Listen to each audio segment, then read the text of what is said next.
大家好啊，歡迎嚟到比酒英倫呢個頻道。今日想講下啲揾錢嚇。大家嚟到英國之後，應該除咗揾屋、揾學校之後，最彷徨應該就係揾錢啦，即係揾工啦。大家嚟之前應該都係會喺網上揾過，即係睇過好多片啊，我自己都係啦。睇下有啲咩工作係啱自己啊，可唔可以做翻老本行啊，等等咁樣啦。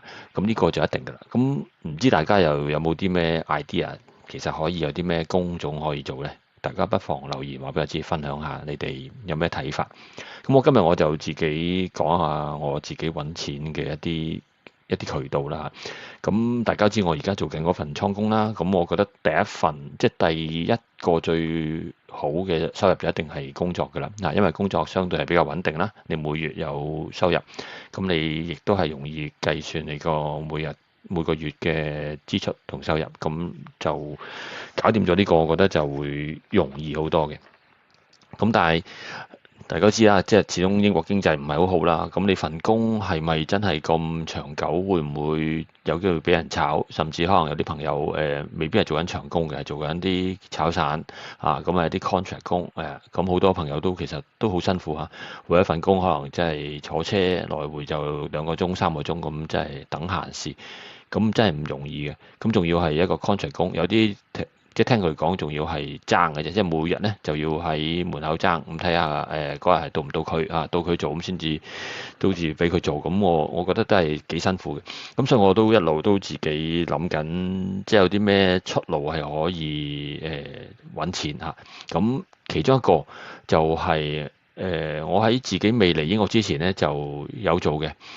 點解做咧？其實當時真係一個，即係因為我自己本身中意即係講揾錢，即係揾啲揾錢渠道方法啦。即係之前有炒股票啊，有炒期指啊、期權啊，各種投資項目啊，crypto 啊，買樓啊等等啊之後我就無意中就發現咗啊，原來英國樓幾有潛質喎咁樣。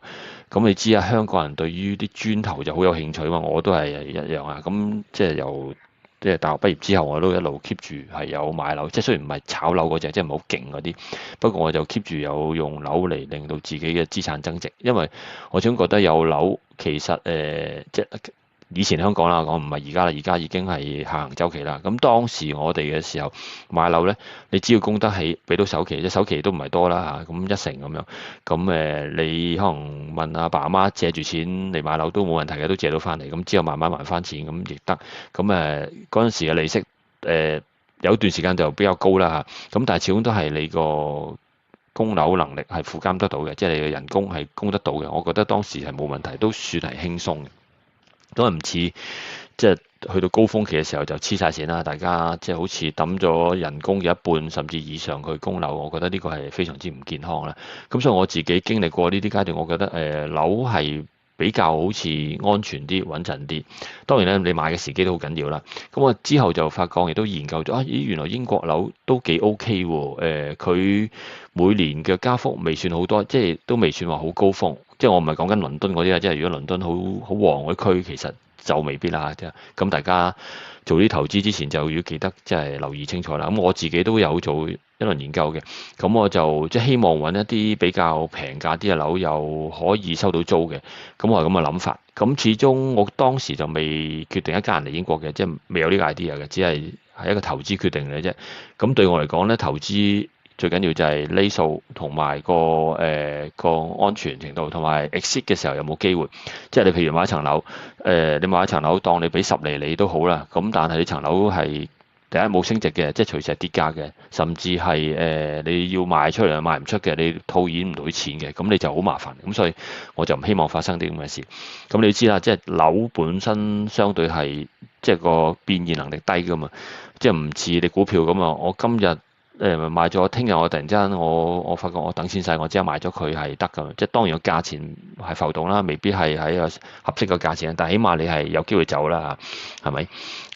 樓就唔係咁樣嘅。所以我當時嘅諗法就係第一我要厘數高，一定要高過我定存啦嚇。第二咧就係要穩陣嘅嚇，有升值潛力嘅。第三咧就係我要 exit 嘅時候係冇問題嘅。就因為咁樣，我唔知係咪又係啲 Google 大神嘅神奇啦，即係咁就俾我發現咗。有啲片就俾我彈咗出嚟就話，原來有啲公司，英國嘅公司咧係有幫你做一啲咁嘅即係做一啲咁嘅投資嘅策略喎。咁我就同佢聯絡。咁我未講呢個之前咧，亦都同步咧。其實我又問咗啲朋友嘅，咁有啲朋友就同我介紹佢本身已經喺英國一段時間㗎啦。咁佢哋都係投資嘅專家嚟。咁佢話，我可以介紹啲人俾你，可以買樓咁啊。我當時我亦都係因為呢數啦，我就揀咗 Glasgow 講錯咗，Glasgow 蘇格蘭嗰邊嘅。咁因為嗰邊有研究開啲朋友知嘅，嗰邊係呢數係高啲嘅。咁我就揀到嗰邊。咁所以咧嗰陣時就同步就做緊，又喺嗰邊買咗一層，又揾咗呢間公司買一層。咁最後個結果係點咧？已經3年啦，過咗即係唔經唔覺已經過咗3年啦。咁到呢一刻咧，我就可以俾大家一個總結啊，比較如果你自己係業主去放租俾人，同埋揾一間公司幫你代理有咩分別？咁我先講咗我自己用即係自己名義買樓啊。咁你買樓咧，當然就要經過所有嘅程序啦。即係大家買過樓都知啦，英國都冇分別嘅，都係咁嘅。仲要係嗰邊嘅律師咧，就超級慢啦、煩啦，未必係好理解你嘅情況啦嚇。咁check 你個分咧，proof of 分咧，亦都係有時會煩嘅，因為佢都以防你洗黑錢嗰啲咧，其實係有時煩。你證明你嗰嚿錢真係你嘅，係你得翻嚟嘅，咁有啲機會係會棘住嘅。咁但係好彩我當時冇，因為我好簡簡單單，我嚿錢本來就擺咗銀行，咁嗰嚿錢冇乜點出出入入過，咁嗰嚿錢足夠買一層樓咁就得啦。咁我當時係用 full pay 買樓嘅，咁講緊唔係多啊。咁我當時我個 target 都係70-80萬左右咁樣嘅啫。咁我而揀嘅厘數咧，我係要有5厘以上嘅。咁我終於咧就做到6厘嚇。我買一層樓，嗰層樓係有6厘嘅。咁就要講啦。好啦，咁6厘其實你即刻識計數㗎啦。咁你首先你收雜費要做啦，因為英國買樓你要做好多嘢啦。要律師費一定有啦，有好多檢查費用啦，做 survey 啦水電啊各樣嘢啦。一紮嘅費用先至有層樓收翻嚟，收翻嚟之後咧，亦都係有 council 嗰邊有啲費用啦。咁之後再放租咧，咁就要揾人幫你，因為當時我自己喺香港啊嘛，咁就要揾啲 letting agent 啦。咁即係賣樓啲人好中意做嘅，因為佢係收你一個佣咯。咁佢收咗你一個佣，跟住就幫你放租。咁其實係快嘅，放租其實超快。當時我應該係1個禮拜之內，佢已經係俾咗5台客俾我揀。佢係講晒5台客，5台客咧係咩人種，佢係做咩工作，有冇小朋友，有冇狗啊貓。因為有啲朋友唔中意貓狗擺喺屋噶嘛，咁我自己冇乜所謂嘅當時。咁但係就一紮咁嘅工啦。咁我終於咧睇完之後，我揀咗一個係大學教授租我間屋。咁係單身嘅男士嚟嘅，咁冇仔女，亦都冇狗冇小朋友，未結婚啊，單身啊喂。咁我間屋係3房嘅嚇，咁就係咁多啦，好簡單，冇乜特別。咁佢係啲terrace house嚟嘅，咁下邊佢個街後邊咧就係一啲商鋪嚟嘅。我間屋咧就喺即係街嘅後邊嚟嘅，相對咧就即係靜中帶旺咁樣。咁當時買樓其實搶手嘅。我之前有幾間都睇中咗，就都未落得切決定就俾人搶咗啦。咁我而呢間咧，我當時去到咧就價錢都 OK 嚇，因為都係講緊70-80萬之內，我覺得係我合理嘅價錢。咁厘數又 OK，因為我主要睇厘數，同埋個區域亦都冇問題嚇。咁治安亦都 OK，check 過晒所有都 OK 嘅，咁就落取決定。咁好啦，長話短説，最後得出嚟要減好多費用噶嘛。咁租客亦都係揾到啦，好快揾到啦。咁但係減出嚟之後咯，大概係有5厘幾，未到6厘嘅。咁呢個就係我當時嘅做法。咁你跟住就問啦，咁匯錢點啊？其實冇乜問題嘅。你喺英國嗰邊，我當時又開咗 Wise 就方便我喺香港 access 個戶口，又喺 App 搞掂，咁亦都係可以有網上搞嘅。咁佢過錢落去英國，我呢個 Wise 戶口亦都係好方便。咁再由 Wise 個過翻落我香港銀行，亦都係冇任何問題嘅，係方便嘅。咁所以整個過程我就主要係開咗一個 Wise 嘅銀行戶口，有埋信用卡咁啊，搞掂啦。咁所有佢嘅帳目咧就即係佢定期每個月咧係好準時嘅，個 letting agent。即係如果大家需要嘅，可以我介紹俾你啊呢個。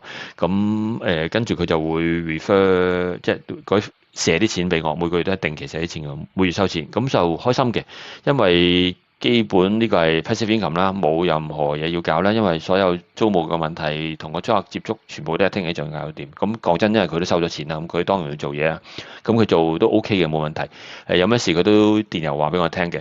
咁問題跟住就嚟啦，因為始終層樓都係舊，大家都知英國嘅樓好多都舊嘅，有啲真係過百年樓都有嘅。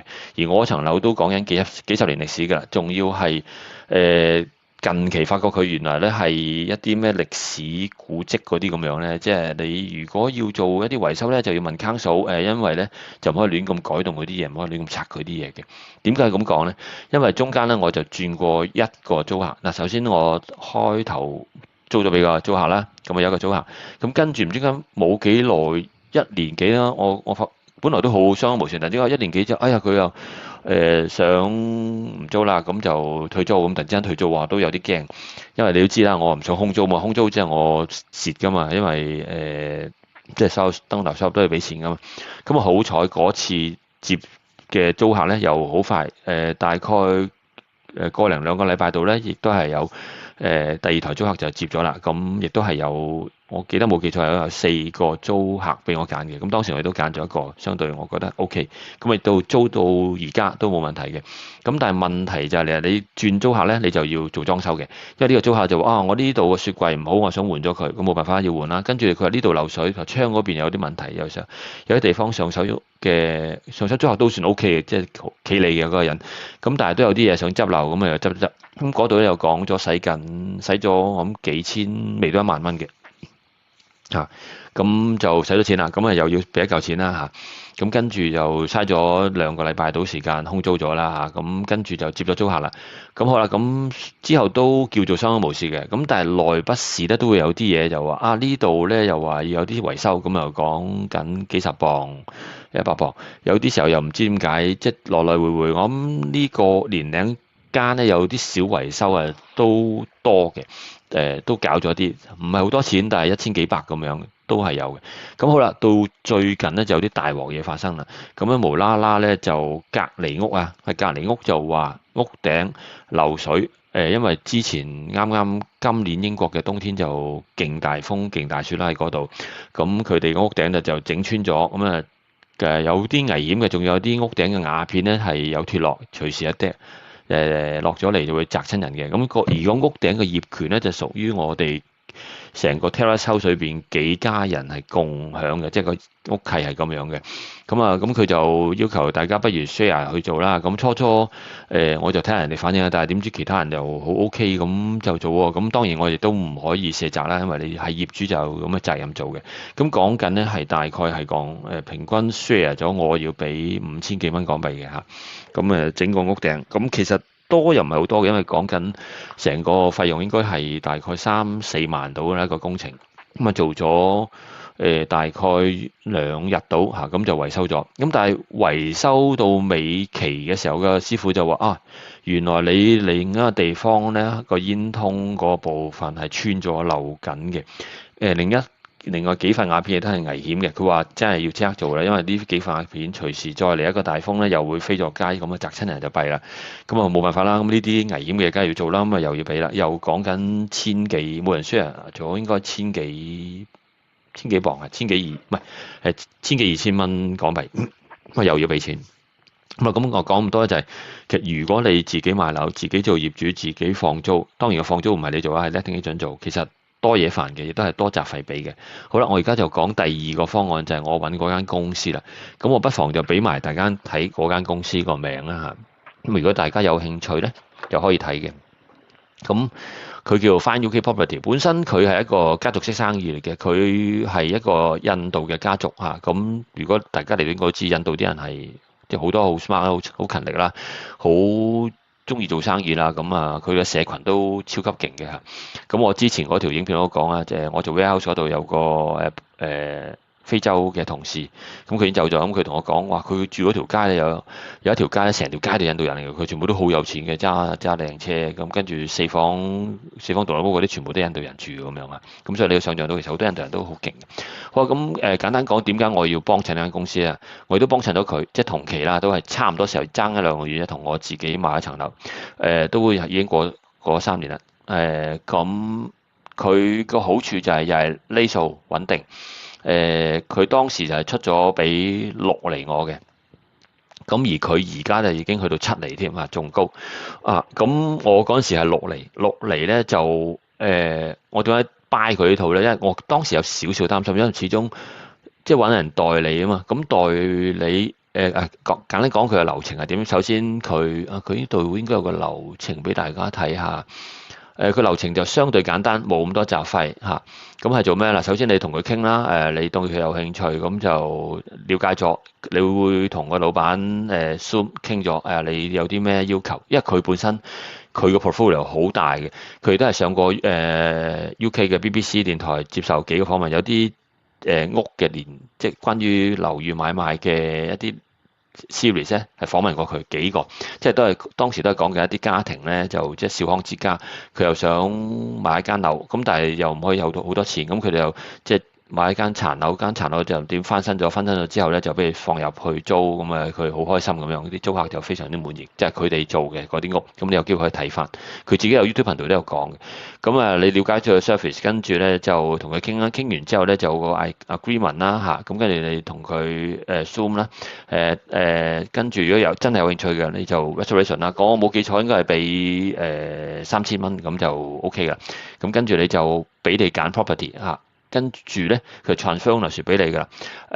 呢度你可能覺得奇怪，呢啲 transfer ownership 咧，其實咧，因為本身佢係一揸盤咧，已經喺佢手㗎啦。咁呢揸盤咧，佢都係準備翻新放租出嚟，因為佢已經做到好熟嘅，因為佢自己已經有一個團隊，買賣團隊、律師團隊，跟住有裝修團隊，佢啲格局已經係即係好了解市場嘅需要，知道咩客係需要乜嘢，要啲咩家私，有啲多邊啲家私一定要，邊啲係唔需要，邊啲一定要翻新，即係有啲似香港嗰啲即係裝修樓咁樣啦，佢粉飾過晒，靚靚仔仔咁放出去租就個租金回報就非常之好啊！咁佢其實transfer ownership就係因為佢已經有佢個名義之下有晒啲樓嘛，跟住佢只不過係將由佢公司射翻去俾你個名義之下咁就得啦，咁就變咗個 process 咧就簡單好多，而佢嘅要求亦都係好簡單嘅啊！佢當時係要求我當然係個名啦，即係身份證啦，我當時係俾咗 BNO passport 啦，跟住就係住址證明啦，即係香港嘅住址證明啦，跟住就你 proof of fund 啦，即係你證明你有錢，譬如你係要70磅，你要有70萬喺香港嘅戶口係你個名嘅，咁就得㗎啦。咁就係咁簡單嘅啫。咁跟住佢就會 transfer 俾你㗎。咁所以整個買賣過程就比我自己另一層樓買咧就簡單好多。咁之後你就長線收租㗎啦。咁佢收租形式就唔係每月嘅，係每季嘅。咁我覺得亦都好嘅，即係每季咁就一來嚿錢大啲啦，二來又好似幫我儲錢，因為我本來個諗法都係我有嚿錢。我想做一啲穩定嘅回報，又唔想煩，即係唔想好似股票咁，突然成日睇住佢，又驚佢有時跌市，有啲咩政治經濟因素，突然之間黑天鵝事件，咁我要嗱嗱聲要走貨咁樣。咁而買樓就冇呢咁嘅問題，而且係 long term，我希望係 long term。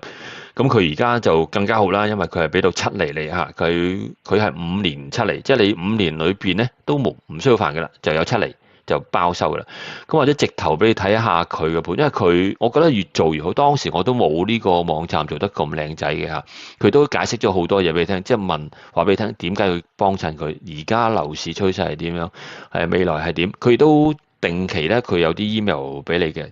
我覺得佢 email 係高質量嘅，即係佢唔會話即係煩你又成日叫你買佢樓啊，又唔係。佢最近有一個譬如佢會同一啲人合作幫你定遺書，即係話俾你聽點解要定一個 will，你唔定 will 有咩問題？你第時如果你 L 咗你啲家人子女有咩問題，咁定個 will 係點樣？而且佢個收費我自己覺得都幾合理，相宜應該話嚇，咁所以大家值得可以同佢了解下。咁講翻佢啲樓先嚇，咁佢樓咧佢做得好靚仔啦而家，因為之前咧我哋係一張 worksheet 咁樣嘅，就俾你睇，有一紮樓盤俾你睇啦，有晒銀碼啦，當然咁佢裏邊嘅資料就冇而家咁詳細，而家就我覺得連個攝影都做得好好啊，非常之好，即係好清楚㗎啦。譬如我簡單講，譬如你想買兩房，咁講緊咧係76000磅，即係77萬到啦，當講埋77萬，你就可以有層樓。佢出嚟啊嘛，咁所以咧你除翻咧就即係5390磅一個月啦，或一年啦。咁1300幾即係幾多咧？就5390除12，即係你每個月咧就有4500蚊港幣左右啦嚇。咁我覺得幾好啦。如果你有三層或者4層咁嘅樓，即係你等於已經多過最低工資咁就係㗎啦。咁所以其實幾好，而且佢入場門檻咧相對低啦嚇，因為當係講緊70萬啫嚇。咁佢譬如睇其中一間啦，我哋當睇我中意邊間咧？頭先我睇到我都幾中意呢間，咁你睇 property，咁咧佢亦講得好清楚啦，有一個 launch，有2個 bathroom 啦，都係講咗係唔係？sorry，2個 bedroom 啦嚇，2房1廁嚇。咁你睇到佢裏邊嘅情況係點樣咧？咁你去 download 佢個 worksheet 睇啦嚇。咁你 download 佢個 worksheet 之後咧，亦都係睇到好多其他嘅資訊啦，你可以睇到好多資訊啦，咁呢度有一紮嘅資料啦，咁講埋 location 啦，咁樣大致上就係咁樣啦。咁如果大家有興趣嘅，你可以去睇下。咁你如果需要嘅話，你可以攞個 referral code，咁你可以減500磅嘅即係你買一層樓，譬如你揀咗呢層樓咁。呢個咧就即係已經係9萬磅，你就可以買到層樓啦。sorry 講錯咗，係94,499磅，你就可以買到呢層樓，因為減500磅啊嘛。係啦，咁雖然唔係好多錢咁，但係都 OK 啊，係咪減500磅？咁你用我個 referral code 咁咪得㗎，RC3904咁樣。好，咁睇下有冇講漏嘢先。大致上應該就係咁多啦。即係我2層樓嘅比較，我覺得用佢就簡單啲。冇隱藏費用啦，因為相對個費用係簡單啦，就係律師費咁同埋佢有講埋個流程係點樣，你可以了解清楚。真係有啲咩費用，你可以問清楚佢先至講。佢都係有個 video 都講到好清楚係要做啲咩嘅咁一個費用嘅啫，就係999磅，咁就搞掂啦。咁佢應該有另一個 plan 咧，係可以2期俾錢添㗎，應該冇記錯，因為佢內不時都有啲比較特別嘅優惠。最近佢做過一個就更加特別嘅，就係俾2層樓嘅錢，你有3層樓喺手。仲有講多樣嘢，我當時點解都對佢信心咧？就係我交咗俾佢嘛，咁個樓係 under 佢，咁好大鑊，咁我有咩事又追唔翻？我又人喺香港，佢喺英國，我冇得追喎。咁原來唔係嘅，因為佢其實咧層樓雖然本來係佢，跟住頭先咪有個程序係。buying process 都係 transfer ownership 嘅，其實係由佢公司名義咧就 transfer 咗俾你，所以你自己去填到廳，即係英國填到廳咧，抄到你自己係擁有呢層樓，你亦都有晒嗰啲契約啊、證書嗰啲係佢 send 翻晒俾你，咁所以呢一 part 咧就完全唔使擔心。咁好啦，今日呢條片就講住咁多，希望幫到大家，亦都如果有啲少錢想投資又唔知點做，咁我覺得呢個都係可以一個幾好嘅選擇嚇，有1年7厘嘅回報，我覺得都算合理。即係喺而家咁嘅風高浪急買樓，我自己就安心啲啦嚇。而且英國樓嘅長線我都幾睇好嘅嚇，即係唔一定話爆升嘅，但係我覺得慢慢10級以上咁已經好 OK 嘅啦嚇。咁10年後、20年後咁留俾仔女又好，自己賣咗佢退休又好，都非常開心。好啦。